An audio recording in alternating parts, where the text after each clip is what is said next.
Here's what it means to shift by intention. Not just for reality shifting, but for life in general. Your desired reality is basically something that has sentimental value to you. The world, your comfort character, your DR house, or even something little as a bracelet with someone's name on it who means a lot to you. It's the intent. What are the emotions you get when you think of these things? Probably happiness and joy. You want to experience something in your DR. That's also the intention. For example, I want to experience a real relationship with my friend Syria and be the main guy in her love story. That's what I want to do, and I am shifting for that, is because of my desire to have that. That's the intention. There's this one shifting YouTuber, not gonna mention names. She's very influential in the space. I think she has like what 40K subs or whatever. Usually she just uploads like a few videos, then goes into hiding. Not gonna mention any names, but she says stuff like, set the intention and shift? What does that mean? What does that mean? Well, this is exactly what it means. I feel like it's kind of rubbish to say that it's just saying you want to do something and then doing it. It's more than just that. Even if that were the case, why is that such a bad thing? Every day you're wanting something, which is why you're going out to get it.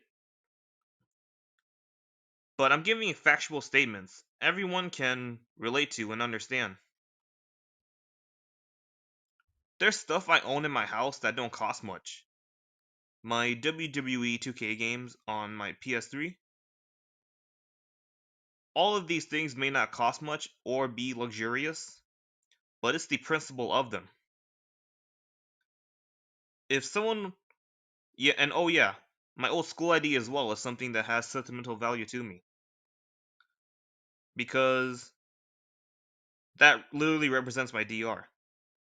If someone was to touch these items, I would whoop their ass and it would be revenge time. These are things I would fight for because of the value behind them. My 7th grade ID represents my desired reality. My WWE 2K games represents my middle school legacy and better times of my life in the past. And during these times when these games came out, that's the point in my life I'm trying to shift back to. That's the intention behind them, and that's why I want to shift to relive them right. Each night before I attempt to shift, I think about these things, and it's such an immense feeling that I go to sleep wanting to wake up there, and each night knowing it's going to be the one. Not just for shifting, but for life in general. A good example is my new channel profile picture. It's me on the left and Taylor Swift on the right. This to you looks like simple photo editing and fandom, but the reason behind that is because I love her music and she looks like someone I know in real life that I want to meet again in the next life. She's one of my comfort characters in my DR. Number one, she looks like one of my comfort characters, and also another thing, she is someone who I feel like I'm similar to. Venting about people who wronged me, venting about bad love life situations, and being a polarizing figure. That's why asking what it means to intend to shift is just a weak question, because that's just like asking someone, what does it mean to drive a car? Obvious answer is to get to your destination you want to go to. Literally as easy as that. But that's also another good example. Why do I have my new channel profile picture? It's because of the intent behind it that leaded me to making that decision. This is why never doing your homework on things before you talk about it is dangerous. Because People can sense the BS. Viewer's intuition, man. Viewer's intuition. That's the definition of saying things to sound smart rather than understanding what something actually means.